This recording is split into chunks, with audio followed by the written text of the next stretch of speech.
দেশ তথা রাজ্যের আশাকর্মী অঙ্গনওয়াড়ি কর্মীদের জন্য বাজেটে বড় ঘোষণা মোদী সরকারের।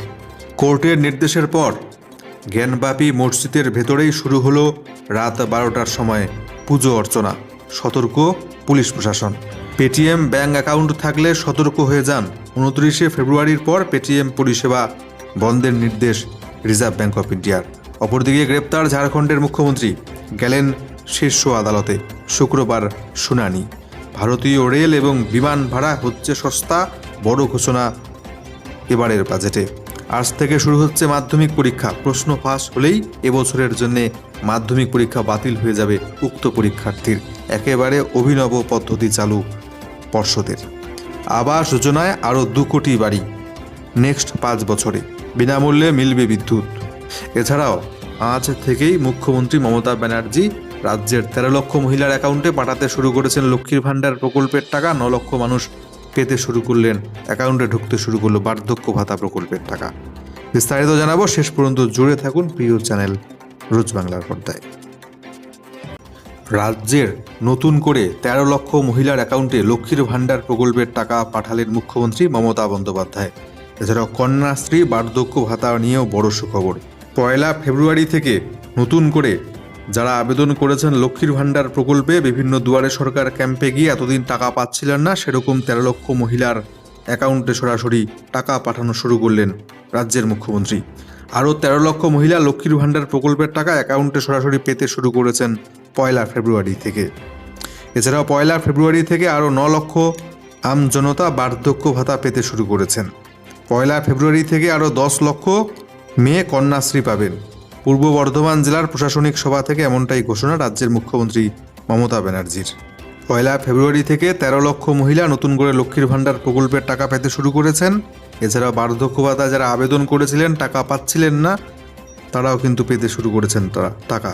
অ্যাকাউন্ট চেক করুন, হয়তো আপনার টাকাও অ্যাকাউন্টে ইতিমধ্যে ক্রেডিট হয়ে গেছে। বাবরি মসজিদের পর এবার পালা জ্ঞানব্যাপী মসজিদের। কোর্টের নির্দেশের পর মধ্যরাতেই জ্ঞানব্যাপী মসজিদে শুরু হলো পুজো। সতর্ক পুলিশ প্রশাসন। বুধবার ঘড়িতে রাত বেজে 12টা। 30 বছর পর খুলে গেল জ্ঞানব্যাপী মসজিদের বাসকা তেহখানা। সেই কক্ষেই বিষ্ণু, গণেশ এবং হনুমান মূর্তি স্থাপন করে শুরু হলো পুজো। রাখা হলো শ্রীরাম লেখা একটি শিলাও। জ্ঞানব্যাপী মসজিদের নিচে রয়েছে 4টি কক্ষ, তার মধ্যে একটির নাম বাসকা তেহখানা। একসময় সেখানে থাকতেন সোমনাথ ব্যাস নামে এক পুরোহিত। তিনি সেখানে পুজো অর্চনা করতেন বলে দাবি হিন্দু আবেদনকারীদের। বাবরি মসজিদ ধ্বংসের পর 1993 সালে তৎকালীন মুখ্যমন্ত্রী মুলায়ম সিং যাদবের নির্দেশে ওই কক্ষ সিল করে দেওয়া হয়। বুধবার বারাণসীর আদালত নির্দেশ দেয় 7 দিনের মধ্যে খুলে দিতে হবে ওই জ্ঞানব্যাপী মসজিদের বাসকা তেহখানা। সেখানে হিন্দুদের জন্য পুজো অর্চনার ব্যবস্থা করতে হবে প্রশাসনকে। আদালতের নির্দেশ আসার কয়েক ঘন্টার মধ্যেই জ্ঞানব্যাপীর বাইরে উঠল হর হর মহাদেব ধ্বনি। ভোর 3টার সময় আরতি, মন্ত্রপাঠ এবং ঘণ্টাধ্বনি ভেসে এলো জ্ঞানব্যাপী মসজিদের ভেতর থেকে। বাইরে মোতায়েন করা হয়েছে বিরাট নিরাপত্তা বাহিনী। এদিকে বারাণসী আদালতের নির্দেশকে চ্যালেঞ্জ জানাতে বুধবার রাতে সুপ্রিম কোর্টের ভ্যাকেশন রেজিস্ট্রারে আবেদন জানিয়েছে অঞ্জুমান ইন্তিজামিয়া মসজিদ কমিটি। তবে মসজিদের ভেতর পুজো শুরু হলেও সাধারণ ভক্তরা এখনোই ভিতরে ঢুকতে পারবেন না। প্রধানমন্ত্রী আবাস যোজনা নিয়ে বাজেটে বড় ঘোষণা। রাজ্যের প্রাপ্য আবাস যোজনার বরাদ্দ আটকে রাখা নিয়ে টানাপোড়েনের মধ্যেই অন্তর্বর্তী বাজেট 2024-এ বড় ঘোষণা নির্মলা সীতারামনের। এবার মধ্যবিত্তদের জন্য নয়া আবাস যোজনা আনছে কেন্দ্র, যা মধ্যবিত্তদের নিজের বাড়ি তৈরির স্বপ্ন পূরণ করবে। এমনিতে পিএম আবাস যোজনার আওতায় গ্রামীণ এবং শহুরে এলাকায় নিম্ন মধ্যবিত্ত গরিব নাগরিকদের বাড়ি তৈরিতে সাহায্য করা হয় এই প্রকল্পের আওতায়। গ্রামীণ এলাকায় সরাসরি গরিব নাগরিকদের বাড়ি তৈরির টাকা দেওয়া হয়, যা পিএম আবাস যোজনা গ্রামীণ হিসেবে পরিচিত। আবার কোভিডকালে শহর এলাকায় নিম্ন মধ্যবিত্তদের জন্য পিএম আবাস যোজনা শহর চালু করা হয়েছিল।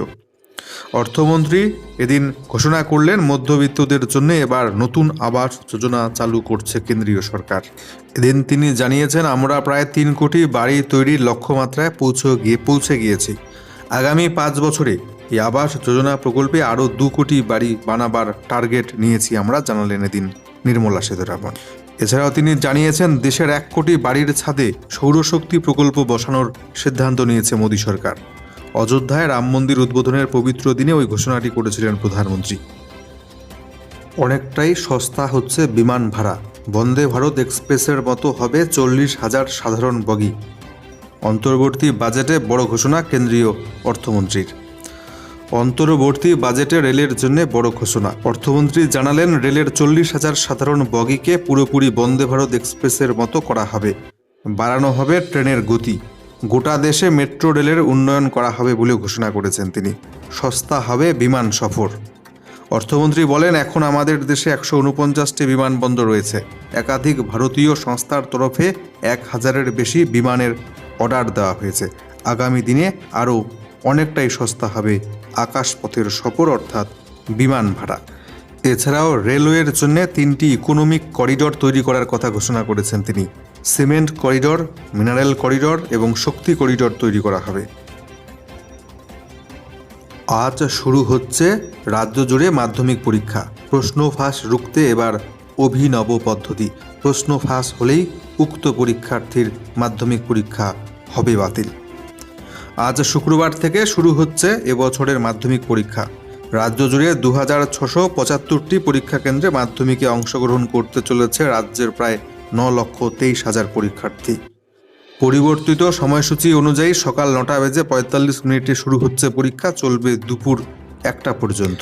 মাধ্যমিক পর্ষদ জানিয়েছে, প্রশ্নপত্রের প্রতিটি পাতায় প্রশ্নপত্রের সিরিয়াল নম্বর লুকোনো অবস্থায় থাকবে। এবার কোনো পরীক্ষার্থী প্রশ্নপত্রের কোনো পাতার ছবি তুললে লুকিয়ে থাকা কোডের মাধ্যমে সহজেই তাকে চিহ্নিত করা যাবে এবং সেই পরীক্ষার্থীর মাধ্যমিক পরীক্ষা এই বছরের জন্য সম্পূর্ণ বাতিল হয়ে যাবে।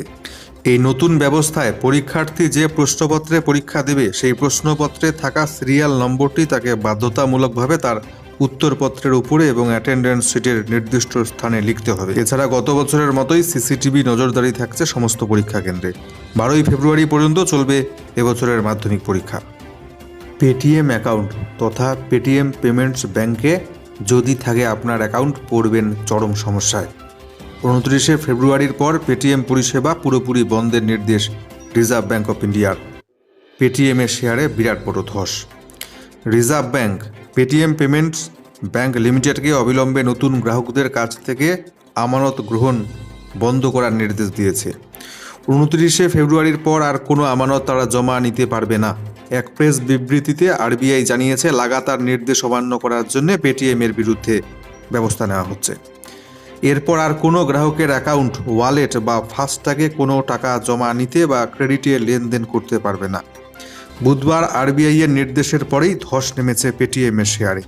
বৃহস্পতিবার এক ধাক্কায় পেটিএমের শেয়ারের দর 20% কমে গিয়েছে।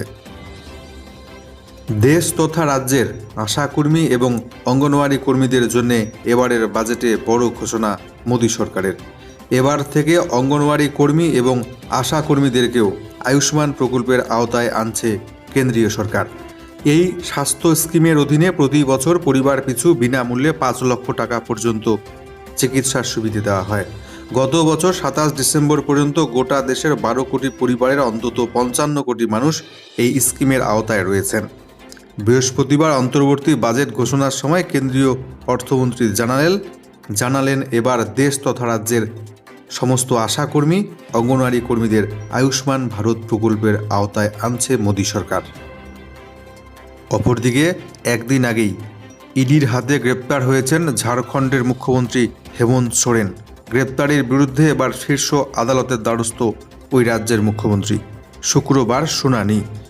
বুধবার জমি দুর্নীতি মামলায় ইডির হাতে গ্রেপ্তার হয়েছেন ঝাড়খণ্ডের মুখ্যমন্ত্রী হেমন্ত সোরেন। তিনি ইস্তফাও দিয়েছেন মুখ্যমন্ত্রীর পদ থেকে। এদিকে বৃহস্পতিবারই গ্রেপ্তারির বিরুদ্ধে সুপ্রিম কোর্টের দ্বারস্থ হলেন হেমন্ত সোরেন। আদালত সূত্রে জানা গেছে, শুক্রবার প্রধান বিচারপতি DY চন্দ্রচূড় সহ 3 বিচারপতির বেঞ্চে মামলার শুনানি হচ্ছে। প্রসঙ্গত, বুধবার 7 ঘন্টা টানা জেরা করার পর গ্রেপ্তার করা হয় হেমন্ত সোরেনকে। এরপরেই তিনি মুখ্যমন্ত্রী পদ থেকে ইস্তফা দেন। গ্রেপ্তার করা হয় তাকে। সংবাদ সংস্থা ANI সূত্রে খবর, রাজ্যের নতুন মুখ্যমন্ত্রী হতে চলেছেন চম্পাই সোরেন। এদিকে আপাতত ইডি হেফাজতে রয়েছেন হেমন্ত সোরেন। তার মধ্যেই এবার গ্রেপ্তারির বিরুদ্ধে শীর্ষ আদালতে গেলেন সেই রাজ্যের মুখ্যমন্ত্রী। বৃহস্পতিবার আইনজীবী কপিল সিব্বল এবং অভিষেক সিংভি সোরেনের হয়ে সুপ্রিম কোর্টে আবেদন জানিয়েছেন। যেতে যেতে এক নজরে ওয়েদার রিপোর্টটি দেখে নিচ্ছি। নজর থাকছে শুরুতেই উত্তরবঙ্গের জেলাগুলির দিকে। আজকে উত্তরবঙ্গের দার্জিলিং, কালিম্পংয়ের দুই একটি জায়গায় বিক্ষিপ্ত হয়ে হালকা মাঝারি বৃষ্টি। এছাড়াও এই দুটো জেলা বাদ দিয়ে উত্তরবঙ্গের বাকি জেলাগুলিতে সামান্য পরিমাণ হালকা বৃষ্টি হতে পারে। অন্যদিকে আজকে দক্ষিণবঙ্গের উত্তর এবং দক্ষিণ 24 পরগনা, পূর্ব মেদিনীপুর, হাওড়া, কলকাতা, হুগলি এই জেলাগুলিতে বিক্ষিপ্তভাবে হালকা পরিমাণ বৃষ্টি হতে পারে। হালকা থেকে মাঝারি কুয়াশা বজায় থাকবে জেলাগুলিতে। পুরুলিয়া, ঝাড়গ্রাম, পশ্চিম মেদিনীপুর, বাঁকুড়া, পশ্চিম বর্ধমান, পূর্ব বর্ধমান, এছাড়াও বীরভূম, মুর্শিদাবাদ এই জেলাগুলির আবহাওয়া শুকনোই থাকবে, তবে হালকা মাঝারি কুয়াশা দেখা যেতে পারে। নদিয়া জেলায় হালকা বৃষ্টি বিক্ষিপ্তভাবে হতে পারে বলে জানাচ্ছে আবহাওয়া দপ্তর। তবে পরবর্তী 24 ঘন্টায় পুরোপুরি শুকনো থাকবে দক্ষিণবঙ্গের প্রত্যেকটি জেলার আবহাওয়া।